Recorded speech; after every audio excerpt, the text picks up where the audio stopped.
В настоящее время в мире растет число детей, заразившихся синдромом Кавасаки. Это заболевание является обострением инфекции COVID-19.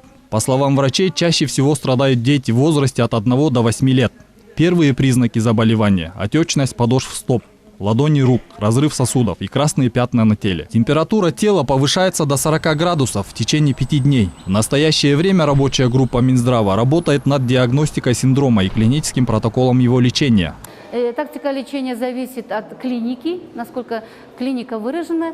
И сейчас управляемые медицинские работники знают, как лечить. Чем она проявляется? Высокая температура, 38 и выше, сыпь на теле, воспаление слизистых оболочек и конъюнктивит. Вот этим она проявляется. Но лечить можно, управляемо.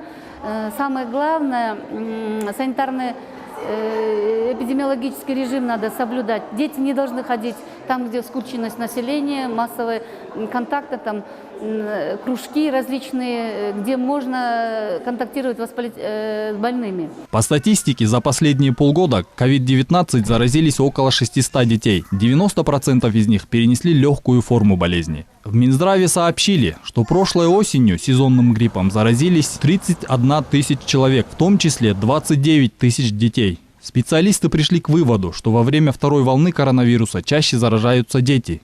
Часто болеют дети от 0 до 8 лет, но сейчас реже встречаются дети, подростки до 16 лет. Но это воспалительный процесс сосудов, воспаление сосудов идет. Поэтому паники особо не надо.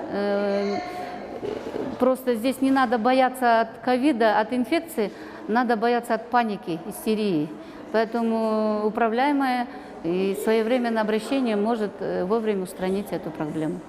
Следует отметить, что зарубежные СМИ сообщали, что дети становятся более восприимчивы к этому заболеванию. По мнению международных экспертов, синдром Кавасаки чаще встречается у младенцев из-за инфекции COVID. Если своевременно обратиться к медикам, уровень опасности минимизируется, отмечают медики.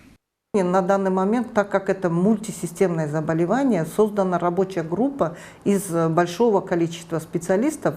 Это аллергологи, это гематологи, это кардиологи, пульмонологи детские инфекционисты, наши клинические фармакологи и эксперты по доказательной медицине. Сейчас рабочая группа ускоренным методом прорабатывает всю имеющую новейшую информацию в мире, которая сейчас опубликована по мультисистемным заболеваниям среди детей.